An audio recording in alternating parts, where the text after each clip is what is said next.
starts with a person kneeling, which stabilizes the pelvis, so that's a good thing to look for. And then he opens up the short side of the curve.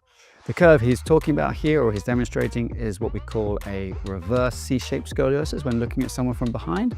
And in medical literature, this would be called a dextroscoliosis. Okay, so he's lifting up that curve and he may be breathing in when he's doing that, which is fantastic. And then he's going into a full stretch on that left side of the body. His pelvis is staying relatively aligned, which is fantastic. And he's opening up the short side of the curve. So great exercise for that. Secondly, he moves into a traction type movement where the hand goes up above his head and then goes again into the long stretch up over the head. So he's using two planes of motion, I call this.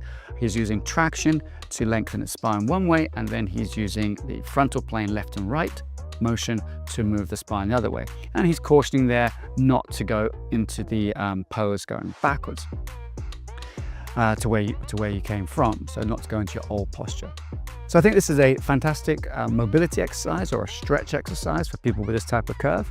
What he hasn't done, unfortunately, is he hasn't addressed the third plane of motion, which is rotation. So that rib hump on the right side there, that's very, very common in scoliosis. I would add in perhaps a little bit of a forward hand movement to take those ribs forward as I did those exercises if I was to copy this.